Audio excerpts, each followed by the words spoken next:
Hi, it's so nice to be with you, both is with expert. I have a big honor here to talk and have an expert talk with our dentist, Larissa Steigmann, and I need to say my colleague or more friend, Larissa Steigmann, that I'm very proud of it, with a topic that is quite interesting now, and topic that we are exploring for years and years and try to find the best solutions pretty much.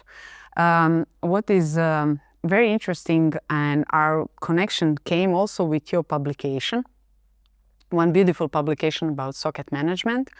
And please, if you can tell just how it was guided, because you have such a style of decision tree for the tip of the sockets, and so this decision tree is what triggers us, what we need to choose when and how, pretty much. So thank you very much, first of all, for having me here for the interview. I agree with you that socket management has become one of the most crucial topics that we find around implant dentistry. I think the reason is that socket management is really the prevention, in a sense, that we see for long-term stability around implants. So everything starts the time that we extract the tooth. We can actually prepare and predict a lot in terms of the long-term stability that we see for our implants.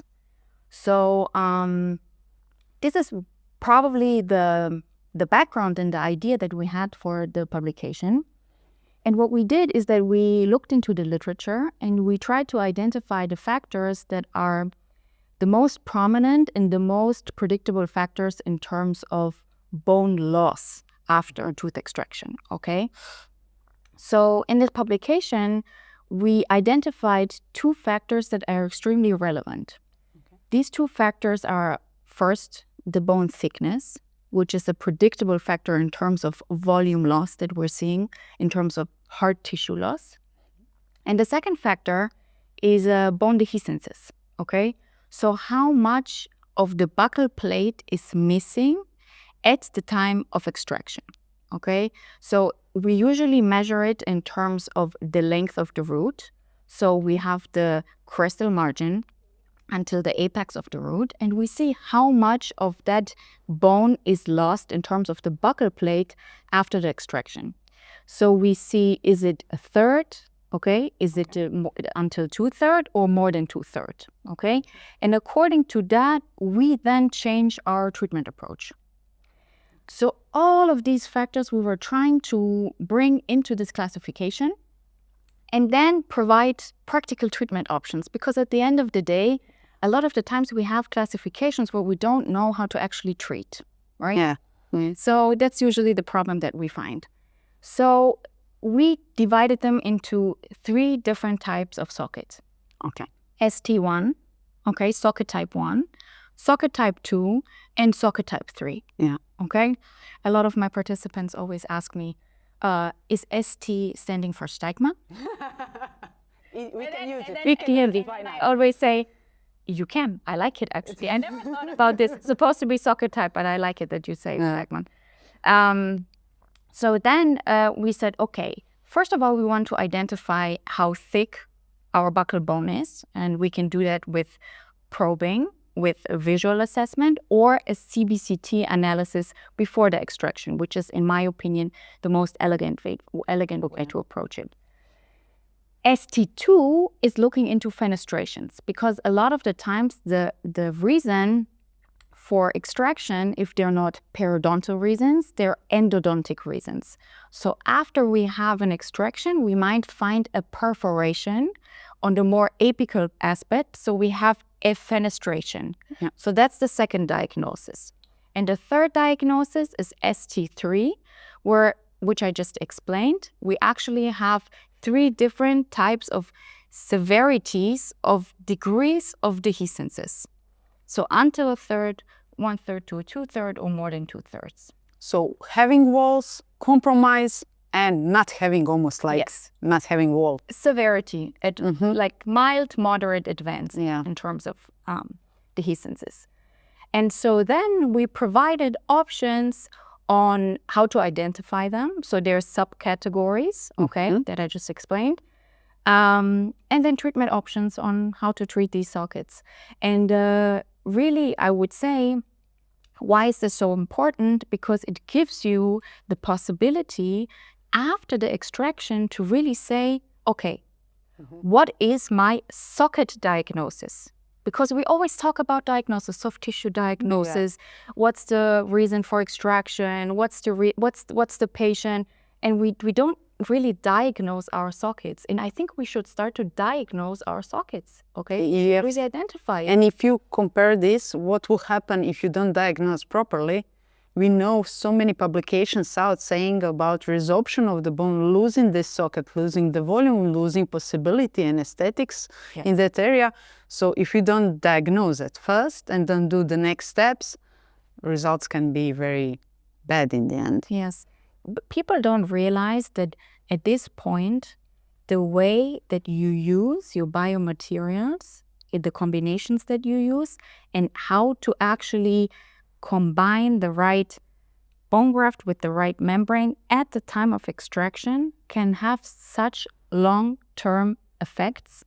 There is a lot of studies that now come up actually that look at long-term stability of implants that were placed after socket preservation, and receive really, really good outcomes, okay? Because that's the interest. Actually, the main interest that they look into these studies is implant success, right? Yeah. It's implant success and the stability of the marginal bone. The concept that people don't understand, why should we use a bone graft at the time of extraction? Why? We need to rebuild and recreate the crestal bone, okay? Yeah. Because we diagnose peri-implantitis on how our crestal bone is being lost in the future, right? So let me give you an example. Aesthetic problems, recessions. Why do we have them? We see a loss of the crestal bone. Okay, pocketing. So we see bleeding around the implants, right? We can have pus, we can have bacteria that are actually accumulating because we have pocketing. This is because we don't have crestal bone around the implant. So we need to create this crestal bone before any implant is placed. Yeah. When would be the best time to do that? Pretty much at the beginning. At the beginning. You start in the beginning, because when it's already lost, we need to do follow-up surgeries. We have scarring, we have post-trauma, we have, patients need to come for multiple surgeries. There are so many reasons that there's actually other way around. There is no reason why a patient should not have any of these grafting procedures done at the time of an extraction. So that's why it's crucial. But this is also reasons for you as a clinician to do the treatment before. But if we say and put ourselves in a role of patient, isn't better for him to do the treatment the moment he has extraction? Absolutely. Also, because the concept that we see around socket preservation is not the same concept that we see around the concept of guided bone regeneration. What's the difference? If we extract a tooth and we do absolutely nothing, we will find bone. We will have a bone regeneration that is physiologically triggered, genetically triggered by our body to rebuild this bone. It's healing himself. It's healing himself. It's rebuilding bone. It's less bone because we have a resorption, but it's rebuilding bone.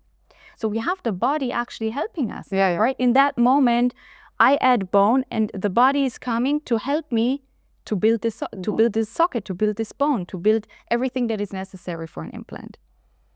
Now, what's happening if we already lost that bone and we want to do it in the future, let's say 3 months later, 4 months later?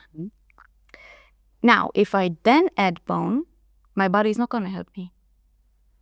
I need to create, as a clinician, ideal conditions, okay, which means primary intention closure, stability, maintenance of the graft. This past principle. Exactly. You have to have the past principle perfectly done. Otherwise, you will not have any bone. So the body's not going to help you, okay? Because at that moment, it's not something that comes naturally to the body. I try to force my body to build bone but actually my body is not genetically triggered at this point to build this bone. So that's another reason why it's so crucial that we have this socket management, because the socket management means right now I have such a potential, genetic potential, physiologic potential of my body to help me to recreate this bone. But why so many clinicians don't do socket preservations? And it's still now, after so many publications, science supporting all your words, and in the end your research also support the same wording, how it's possible that they still doesn't do preservation in that time? I think that a lot of the concepts come from practical reality, okay? What does it mean? I cannot always guarantee an outcome, and I can try to work with what is good enough in that moment. If we find ourselves in a clinic and we need to explain to our patients we're going to do a grafting, and maybe we will need to do grafting again, and we don't really know how much we're going to lose, we're going to get, because we can't have these conversations really with the patients that we say, so maybe we will have, 10% less of resorption, but we still need to add 20% extra, and then you need to do it again and again, and we try to avoid to have these conversations. So people say, if I actually have a very wide ridge, why should I add bone? Because at the end, with what I will find, I will manage. And if it's not enough, I will do what is necessary at that point. It is not trying to think from a preventative point of view. Yeah. A lot of people don't like prevention. It's like if I tell somebody, if you go and eat healthy and work out every day today, you will be in a better position. And people say, no, it will be fine. If I will have a problem, I will go to the doctor after that. I will take a pill. I will deal with it then. Tell people, no. If you do something today, it will be better. I don't know. I cannot promise you that everything will be fine and you will be very healthy. You find this pattern everywhere in life, right? Yeah. Prevention is not something that we love to do, but it's very clear that it's beneficial. Of course. There's no reason. But with so many research that you did, I think you find very nice solutions for each of these 3 sockets. And with this solution, it comes quite science behind why you strictly chose these solutions. So just slightly, socket Steigmann type 1, socket type 1, what did you choose as a perfect solution for it? You really have all intact walls, very thick walls, and like perfect solution that it's not so common. But if you have a perfect solution, what is your go-to reason or result? Okay, so usually we have a subcategory. It depends if we have a thick or a thin buccal bone. So in the cases that we have a thick buccal bone, we have a strong osteogenetic potential from the body, and sometimes we can just have a collar cone placed inside the socket that will help with the homeostasis and keep the blood clot in place, okay? The moment we're having a thin buccal bone, we know that we have higher bone resorption in the future. That's the moment we need to start to add bone substitutes, okay? So we don't need to add any sort of membranes at this point, but we need to combine the bone substitutes with basically a seal. So the collar cone, any collagen product can be placed as a seal of the socket. Okay. Usually you want to actually fill the socket until 1 to 2 millimeter below the crestal bone, because all the buccal bone is intact. And then you just place a collagen cone on top to seal everything and suture the bone graft into place. And what is your go-to bone?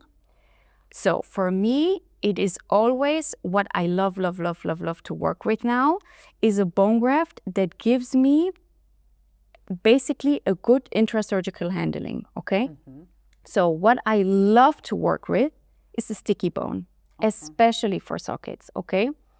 So the bone graft that you can have basically combined almost as the ball that you need to fit into the socket is giving me the least of a headache, right? Okay. So what is amazing is that now that I love to, or I actually only work with all the products with hyaluronic acid in combination, right? Because this hyaluronic acid is not only gonna give me, in terms of the healing potential, a better outcome in terms of proliferation of the cells, in terms of healing potential of the bone graft, accumulating more, attracting more cells, and helping us in terms of hard and soft tissue healing. But actually what's really nice is that intrasurgically, I can get the sticky bone that I need perfectly prepared just to stick into my socket.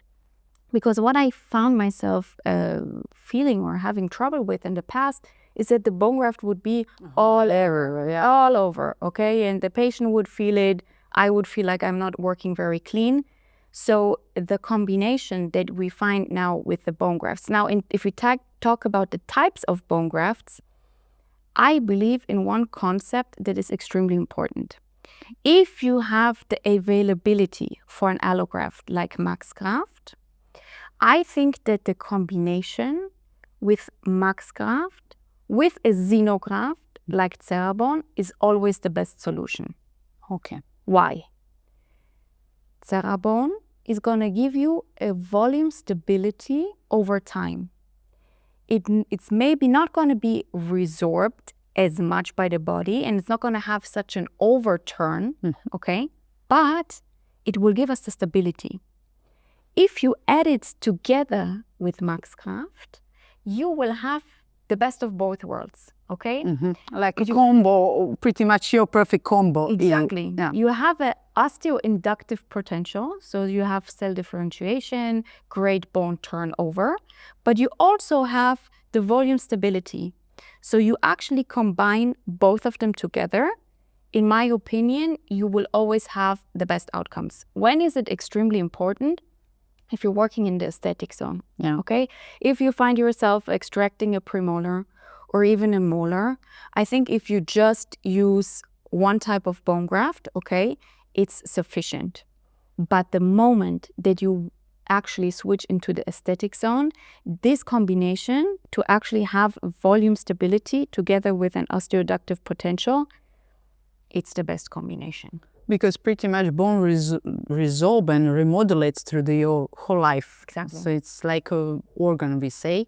So having something that will still have these bones in the bones that are not resorbing, gives stability, is what you then searching for in that and area. it's what you need, because I always say, you place an implant, you have the prosthetic rehabilitation of the side, and then that's when the problem starts.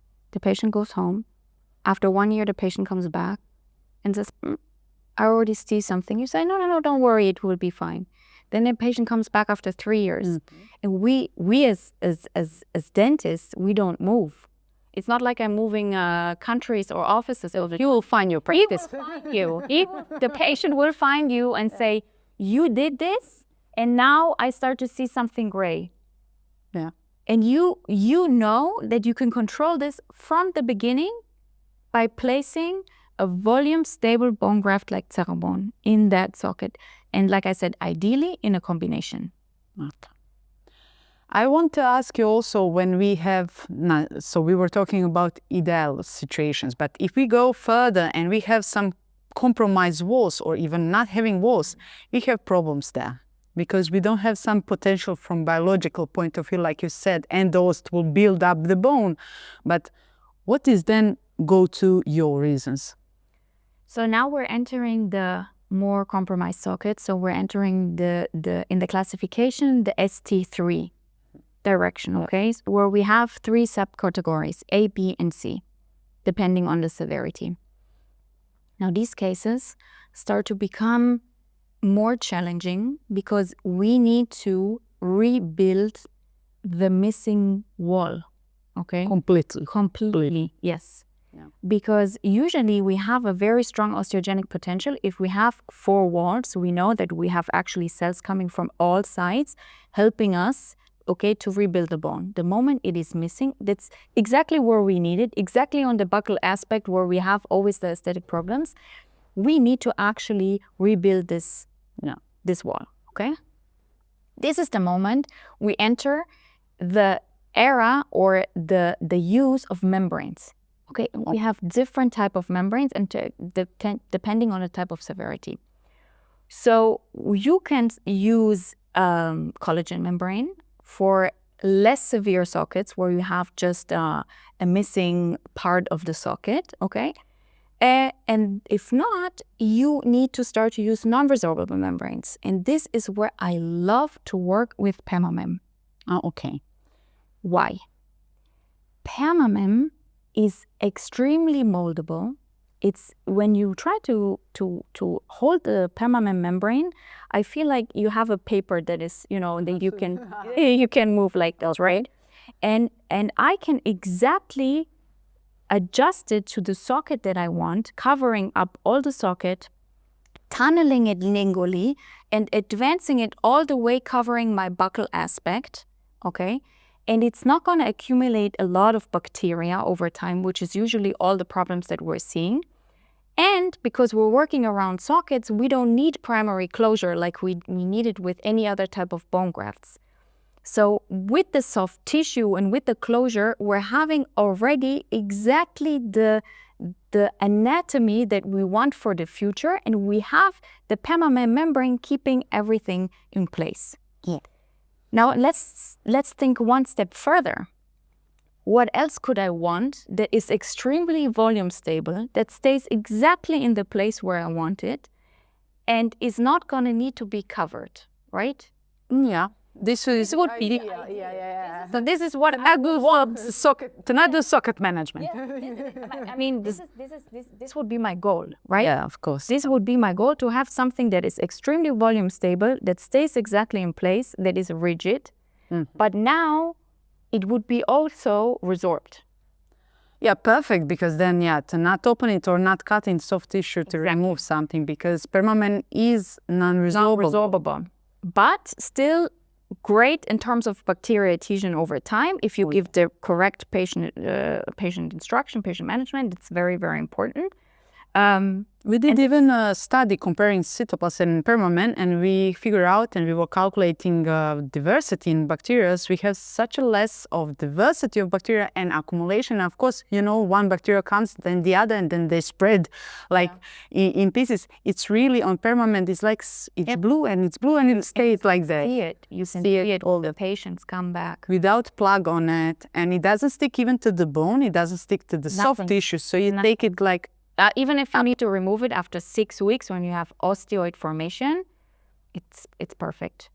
That's why I say that I love it, because I don't need any support. I don't need any titanium reinforcement. That's not what we're looking for when we're working around sockets. We're working to rebuild and just to keep that area of the buccal dehiscence or the buccal wall, like to rebuild this missing part that we have lost. We don't need to rebuild everything like we do in guided bone regeneration. We have different requests for the membrane, and this is why, in my opinion, the permamem is so ideal. But what I try to tell you is that now, what I love so much is that now that we have the availability of the socket shield, okay, of the magnesium shield, okay, to build this socket shield, for me, was a game changer.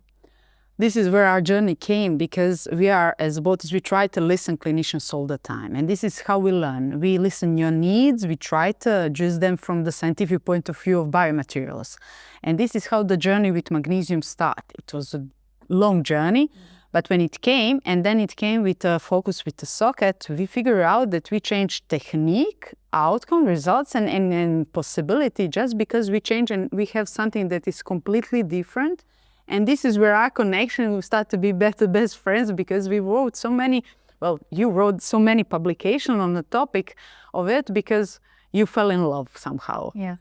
So can you tell me a little bit about this shield that we have now? Yes, it's exactly what I was describing. Is what did we need? What did we need? We needed something that we can place inside or tunnel under our soft tissue that is extremely volume stable, so that keeps all the bone graft in place, that basically replaces my buccal bone, right? That I just replace in terms of build new, You make new. I make new. I put something inside that looks like my buccal bone, and that I don't have to remove, because when we work with non-resorbable membranes, we have to monitor the patients very closely, and we it's not that we don't sleep good, but we know, oh, I have this patient that's coming into my office, hopefully nothing happened, hopefully nothing happened.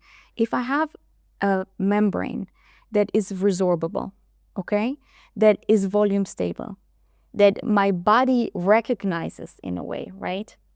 Because at the end of the day, We are talking about magnesium. we're talking about magnesium. We try to take magnesium, right? So it's something that our body is familiar with. I feel better. It is from a surgical point of view, fulfilling all my requirements, and it's giving me a peace of mind, and it's resorbable, right? So all of these years we were looking for something that is volume stable, but is resorbable. But we never actually could combine it, because with the collagen membranes we were compromising a bit on the volume stability, and with the non-resorbable membranes we were compromising on, you know, second intervention, you know, being a bit hesitant in terms of patient management, and now this is the ideal situation. So in terms of socket, you know, the magnesium shield is exactly in the perfect size, just inserted to where I need it. My bone graft can be placed. I don't have to do any soft tissue management, so I don't have to be concerned about closing the flap, because we're talking about sockets. There is no need for primary closure, because we're working in the field of socket management, of alveolar ridge preservation, and not in the field of guided bone regeneration. So no need of primary closure, just to fit it, to put my bone graft in the right combination that I just mentioned to you how I like it, and to suture the site. Because when we are talking about comparison with any kind of collagen in it, and you were talking about tunneling, permamem and everything, I think tunneling something rigid, you always know where you come. You come to the root, to the apex of it. You know with shield that you came for it, and in the end, it gives this convexity, like you said. It provides the stability and it provides the space for this bone to be grown. Exactly. So this is, but also there are quite lots of science behind magnesium. It's already present in cardiovascular, in orthopedics, so it's well known, I think, and how it influences, especially how it influences on bone growth. So for you to have something like synthetic as an option and have it with magnesium, do you think this magnesium has some effect really on the whole regeneration? Definitely. I mean, you can, like you said, there's so many supportive effects that we're seeing. Not only this, we're also having antibacterial effects, right, in the degradation of the membrane. So this is also something that you have to keep in mind, because we're having an open socket, right? So we're working with an open environment where we have a bacterial infiltration. So not only from everything that you just mentioned, also from that aspect of having an antibacterial effect in the degradation process, I think also this is extremely important. And of course, how would we not prefer something inherent in comparison to something artificial? Always, that would be the choice, right? So it's supporting, it's antibacterial, and it's supporting the bone growth. So I think all effects of it there's nothing that I don't feel comfortable with. But really, from a clinical point of view, like from a scientific point of view, it's very clear. But from a handling point of view is really what I always try to explain, that it makes such a difference, because you have something that is prepared in size, that is exactly doing the job of what you need, and you just place it and it does everything else for you, right? So it makes just the life of a clinician easier, and because it is magnesium, everything else that comes after it does by itself, right? I don't need to control the environment. This is what I mean with a non-resorbable membrane. You need to control the environment. What suture material did I use? How's the patient cleaning the side? Is it moving? Is the membrane in place? Oh yeah, micro movements. Micro movements, and the membrane staying in place. All of these aspects. So with the magnesium shield, I have everything in place, and I don't have to worry about everything that comes after. So we are talking about flapless, no fixation solution. You not fixate shield. So the procedure goes that you extract the tooth, Yes. clean the area, Yes. and how you then perform? Just detach the soft tissue? And then, Yes. Yes, exactly. Just basically tunnel the soft tissue and then insert it in between your mucoperiosteal flap and the bone. And you just want to make sure that you're, with any type of membrane, going 2 millimeters past the defect. Oh. That's the rule for any membrane that you're using, okay? You want to be on native bone. You don't want to stop directly there. But automatically, with the membrane, if you know the size, the adhesance that you're having, you're measuring with your probe, you're measuring the membrane, you do 2 millimeters plus, it's usually already comes in the right size, you just tunnel it inside, and that's it.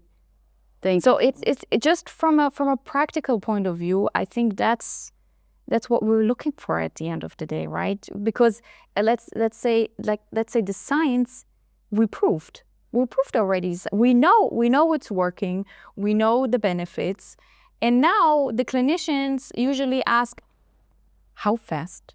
How can I do it? What do I need to do? Just stick it inside? Perfect. Can I go home after? Yes. You have very little headache. Amazing. Thank you very much. Thank you very much. Thank you very much. This is what I'm looking for. So I also want to ask you about the question. Immediacy now starts to be such a boom, and I'm not so familiar with this as a clinical view. So immediacy is not possible in every case, isn't it? So how then shield comes in that area of immediacy? When do you do immediacy, or do you do immediacy? Yes, of course I do immediacy. I think immediacy is, let's call it a tool. Okay, let's call it a tool for now. It's an amazing tool, something to have in your toolbox, okay? Something that you have in the back of your mind that is possible to do at the time of extraction. Usually it requires very meticulous planning, okay? And there should never, ever, ever be any prosthetic compromise, okay? This is the two rules in terms of immediacy, in my opinion, okay? Meticulous planning, understand what you're doing. So it means that you know exactly where you need to position your implant. And number two, it needs to be prosthetic in the correct position. If you feel that you need to prosthetically compromise your positioning, so for example, not placing it in the correct cingulum position, you need to abort mission and go with socket grafting. Now, but patients like immediacy. I think they come in office with a tooth to extract and immediately go out with a tooth. It will be perfect. So they come to you saying, I heard it's possible. Can you do it? So already the pressure is on, right? They expect you. They expect you to provide immediacy. Yeah. And you should. But you should also explain that it has to be an ideal indication to do it. And if I see that I am able to do it, you should be doing it. Now, in terms of understanding the biological principle, what's very, very important is that when we talk about immediacy, we're placing an implant in an extraction socket, right? Yeah. So we're dealing here with the same biological principles that we did with alveolar ridge preservation, okay? Everything is exactly the same. Our body is going to react exactly the same. Sometimes people think, oh, if I'm going to place an implant, I'm not going to have bone resorption. No, you're going to have exactly the same biological cascade that you would have. So the principles that we just talked about for ridge preservation, they also apply for immediacy, okay? So if I see that I can place my implant in the correct prosthetic position, I planned everything correctly, and I was able to remove all of the granulation tissue, right? Okay. So I don't feel like there's any infectious tissue left. You can go ahead with immediacy, and then you continue with the same protocol that you would find before.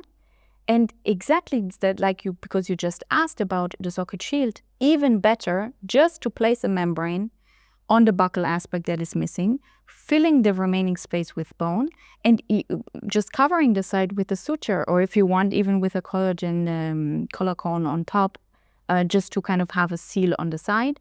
but nothing more than that. So you're combining everything together. There's no contraindication to do it, to combine all the biomaterials together in conjunction with the implant, except for you don't have the right indication to do it. Yeah. Okay? So it all goes back. I always would say that socket preservation or alveolar ridge preservation, which is more the correct term, is a more biological principle that we need to understand. We have a reduction of hard tissue, we have an increase of soft tissue, we want to counteract it. So we want to use a combination of biomaterials to maintain my socket. If we move to the field of immediacy, it's more of a prosthetic question, okay? Yes. Can I place my implant in the correct prosthetic position? Can I actually plan correctly from the beginning, have a good digital workflow, have a good flow in terms of placing my implants? Did I remove all of my granulation tissue? Okay, so I can place my implant in combination with my biological principles. But this is usually what I would always give as a guideline. I would say that ridge preservation is a more biological principle. Okay, we're trying to preserve, and immediacy is more of a prosthetic principle. Will I have my implant in the correct position? Yes, you can go ahead and do it. Plus, of course, primary stability. But primary stability is just the okay at the end, the check at the end that you placed everything, you did everything correctly, and then you say, oh, and it's stable.